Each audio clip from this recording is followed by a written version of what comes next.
Banjir dan longsor Kepung Padang. Banjir juga redam pemukiman masyarakat di Pasaman Barat, Padang Pariaman, dan pesisir selatan, dan longsor renggut 2 nyawa di Kabupaten Agam. BPBD Sumbar melalui keterangan resminya beberapa waktu lalu menyebut banjir melanda sebagian besar wilayah pesisir Sumatera Barat. Kota Padang menjadi salah satu daerah terparah dilanda bencana di Sumbar. BPBD Sumbar juga menyebut ancaman banjir dan bencana lainnya masih akan terjadi dalam beberapa waktu ke depan karena berdasarkan prediksi BMKG, hujan dengan intensitas sedang hingga lebat masih akan terjadi dalam beberapa waktu ke depan.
Ya, selamat pagi saudara sekalian.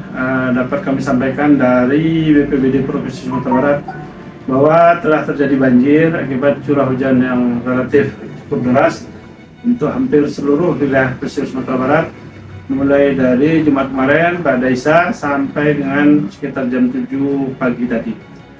Pertama dapat kami sampaikan adalah yang paling parah terdampak adalah Kota Padang. Kota Padang saat ini sampai dengan siang hari masih ada beberapa titik masyarakat yang perlu diungsikan, seperti daerah Dadok, Bulu Hitam, daerah Maransi, daerah Parak Jambu, beberapa perumahan di daerah Matuayi, dan di beberapa daerah lainnya sekitar Lububaya. Kota Padang untuk daerah-daerah tertentu setelah jam 9 tadi hujan sudah reda, berhenti.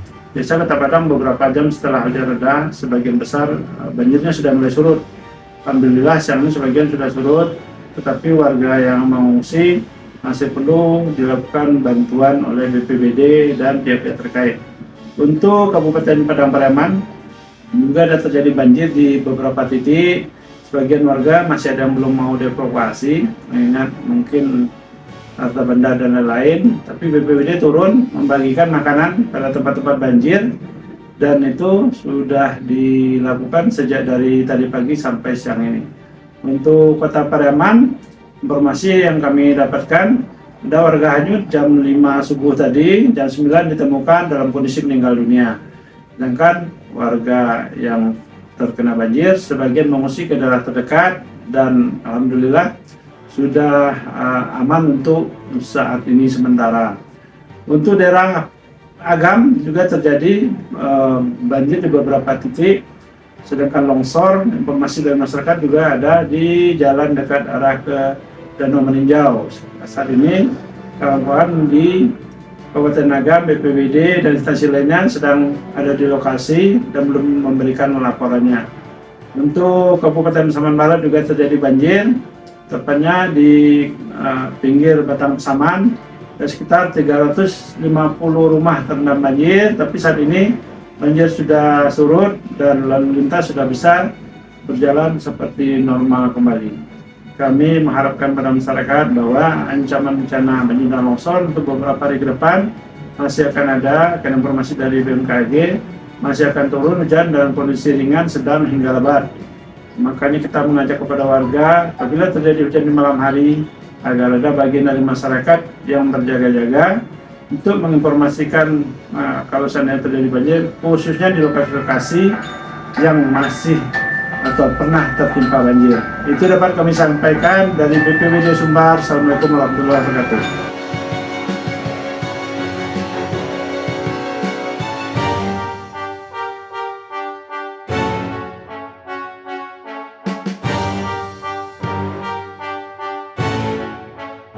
Banjir yang melanda beberapa wilayah di Sumatera Barat disebut sebagai banjir terparah sejak beberapa waktu terakhir. Berdasarkan data dari BPBD Kota Padang, banjir terjadi di 35 titik di Kota Padang yang tersebar di sejumlah kecamatan. Selain itu juga pohon tumbang dan 8 titik longsor. 2 jiwa melayang akibat longsor.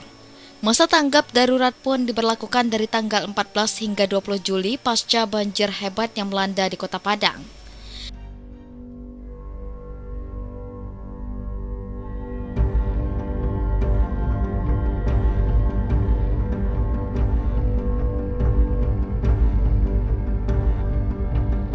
Kondisi kita memang di tanggal 13-14 Juli ini kita mendapat musibah bencana banjir dan longsor di beberapa lokasi di Kota Padang. Terdata ada lokasi banjir di 35 titik dan itu juga ada longsor di beberapa wilayah seperti Padang Selatan, kemudian Padang Timur dan juga Kuranji yang terdata. Namun seperti kita ketahui bersama, titik terparah itu berada di Kota Tangah dan Padang Selatan. Kota Tangah untuk banjir dan Padang Selatan untuk longsor, dan saat ini masih berjalan di lapangan recovery dari beberapa OPD terkait untuk menuntaskannya. Ada masa tanggap darurat, Bu? Ada. Berapa Jadi masa tanggap darurat diperlakukan dari tanggal 14 Juli sampai tanggal 20 Juli. Jadi dalam 1 minggu ini masa tanggap darurat dalam artian bahwa kita melakukan pembenahan recovery dari pelaksanaan kegiatan. Di saat ini masih banyak sisa-sisa material di lapangan seperti akses jalan di Padang Selatan itu masih dikerjakan untuk pembersihan. Demikian juga pohon-pohon tumbang yang berada di sekitar wilayah-wilayah di pemukiman penduduk.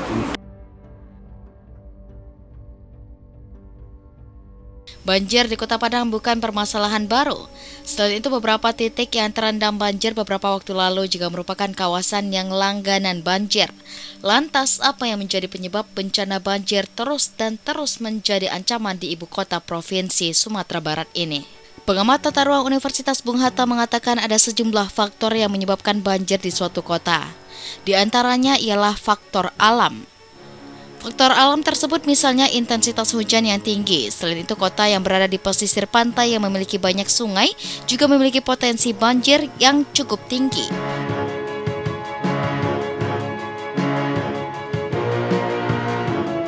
Ya, jadi banjir itu disebabkan oleh beberapa faktor, ya, terutama yang berpengaruh adalah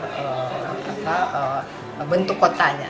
Ya, bentuk kota. Misalnya kota-kota yang memiliki banyak sungai, ya biasanya itu cenderung terjadi banjir, ya. Kemudian 2 kota yang merupakan kota pesisir, ya, kota di tepi pantai biasanya juga cenderung mengalami banjir, ya.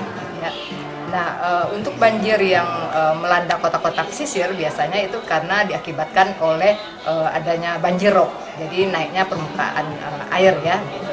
Nah, untuk daerah-daerah yang lainnya adalah ketika kota itu berada di kawasan yang datar, relatif datar, ya. Jadi air akan menggenang, ya, menggenang kawasan yang mempunyai kemiringan datar, gitu, ya, 0 sampai sekian persen, gitu, ya.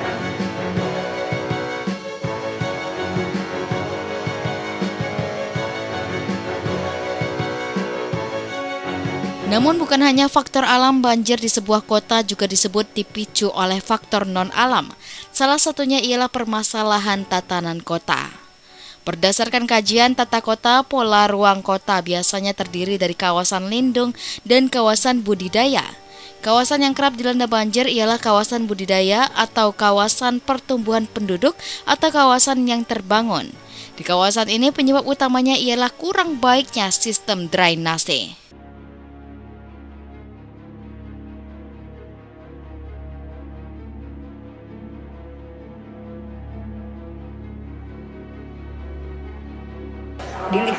tata ruang bahwa pola kota ya, pola kota itu pola ruang kota itu biasanya ada dua ya, yaitu kawasan konservasi, kawasan lindung dan kawasan budidaya. Yang sering berpersoalan tentang banjir itu ada di kawasan budidaya ya, kawasan-kawasan yang terbangun gitu ya. Nah itu memiliki intensitas banjir yang tinggi ya, dipicu lagi oleh kondisi iklim ya. Akhir-akhir ini kalau kita bicara Padang beberapa hari yang lalu memang banjir ya, itu penyebab pertamanya adalah memang curah hujan yang tinggi ya. Diketahui bahwa curah hujan di Kota Padang ini besar dari 4.000 mm per tahun. Nah ini adalah kategori curah hujan tinggi ya. Nah itu salah satu penyebab kenapa banjir kemarin. Yang kedua adalah itu tadi yang saya katakan bahwa kota kita kan ada kota pesisir, Padang kan kota pesisir. Nah pertemuan antara air di hulu ke muara sungai ya, kemudian bertemu dia dengan air pasang, maka terjadilah penumpukan air di sana sehingga terjadilah banjir gitu. Dan sisi lain kalau kita lihat di ruas jalan tertentu itu juga banjir. Nah kalau itu saya mengamati bahwa yang terjadi penyebabnya adalah karena sistem drainase kita yang mungkin perlu kita perhatikan. Misalnya ada ruas-ruas jalan Khatib Sulaiman atau ruas-ruas jalan itu umumnya karena sistem drainasenya yang kurang baik.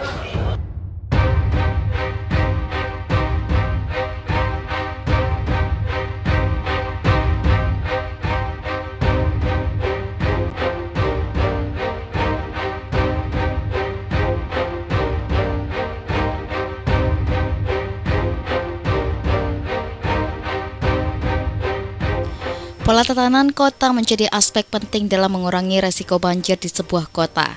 Terlebih untuk Kota Padang yang masuk kategori kota pesisir dan memiliki banyak sungai.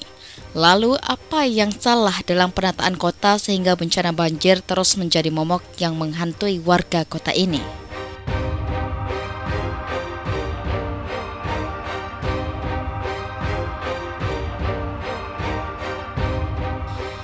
Menurut pengamat tata ruang, selain kurangnya maksimalnya fungsi drainase, diduga banjir yang mengepung Kota Padang juga disebabkan berkurangnya daerah serapan. Penilaian ini sepertinya bukan tanpa alasan. Betapa banyaknya daerah pertanian atau lahan kosong di Kota Padang yang kini telah menjadi pemukiman.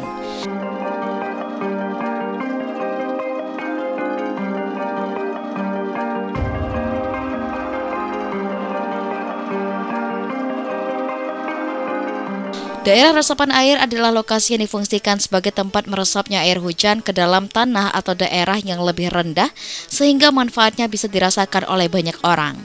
Fungsi dari tempat ini adalah untuk menampung debit air hujan yang turun di daerah tersebut.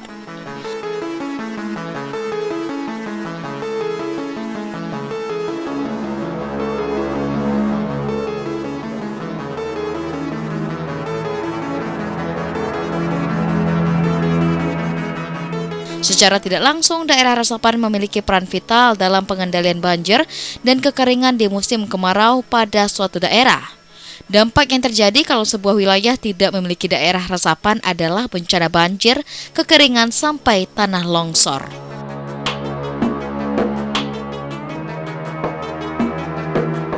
Yang pasti satu adalah memperbaiki sistem drainase kita. Ya, jadi harus ada sistem drainase yang mulai dari jaringan tersier, kemudian jaringan sekunder dan primer. Primernya adalah sungai dan laut. Nah, itu yang harus terkoneksi ya antara sistem jaringan tadi, baik tersier, primer dan sekunder. Itu harus terkoneksi satu sama lain. Kalau tidak, maka yang terjadi adalah banjir.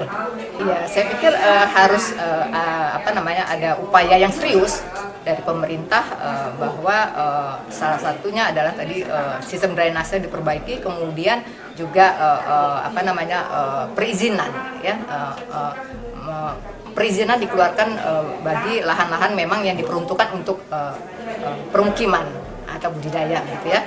Jangan sampai kawasan-kawasan lindung itu kawasan-kawasan yang justru digunakan untuk pembangunan, karena semakin masifnya bangunan yang ada di satu kota itu menyebabkan tidak ada lahan untuk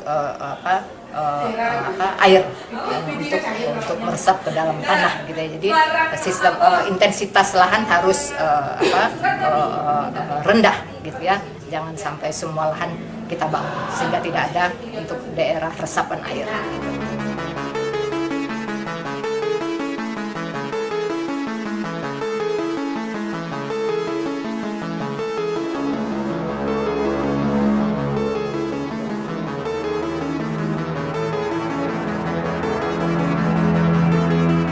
Menyikapi fenomena banjir di Kota Padang, Ketua Forum Daerah Aliran Sungai atau DAS Sumatera Barat juga mempertanyakan kemampuan drainase di perkotaan dalam menampung debit air. Karena sebagian besar air hujan yang turun mengalir tidak memasuki tanah sehingga perlu sistem drainase yang mampu menampungnya.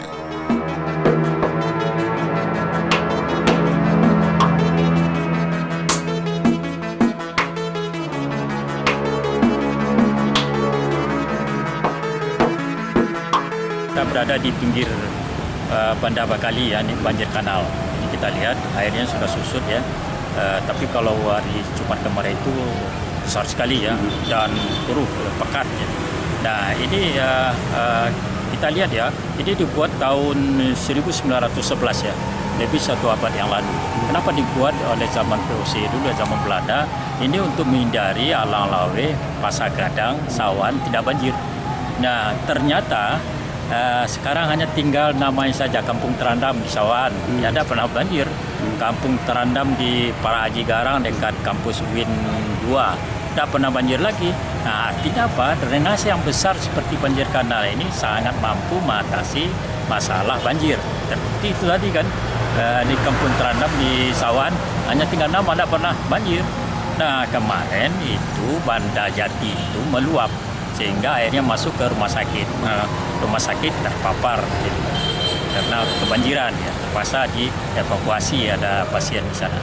Sebenarnya kita ada upaya struktural dan ada upaya non struktural. Upaya struktural ini adalah membenahi drainase yang sudah ada, melengkapi kemampuan drainase yang ada di Kota Padang. Kalau yang tertutup ya kita buka.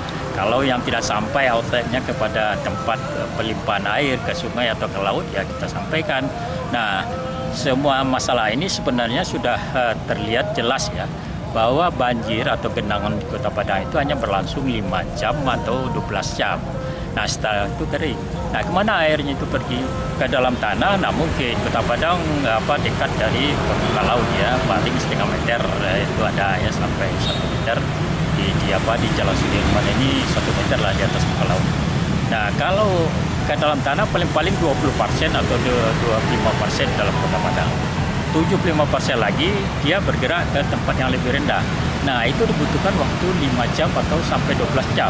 Nah ini mengindikasikan bahwa ada tempat yang lebih rendah dari tempat air yang tergenang ini. Nah lalu kenapa dia harus membutuhkan waktu 5 atau 12 jam? Nah artinya apa? Drainase harus kita tambah atau tidak ada sama sekali drainase sana, kita buat drainase. Nah ini fenomena ini sudah berulang kali ya.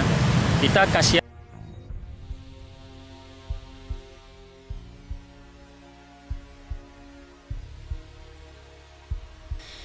Selain itu, kesadaran masyarakat akan kebersihan lingkungan juga tidak bisa diabaikan dalam mencegah terjadinya banjir.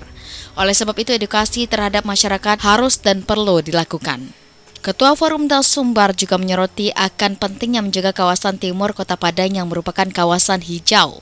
Kerusakan di wilayah timur ini juga disebut akan menjadi penyumbang banjir dan longsor, juga dibiarkan akan beralih fungsi menjadi ladang atau pembangunan yang membuat kawasan tersebut beralih fungsi.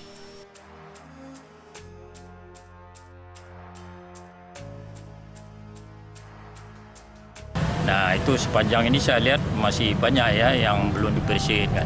Nah ini sebuah hal yang perlu kita perhatikan.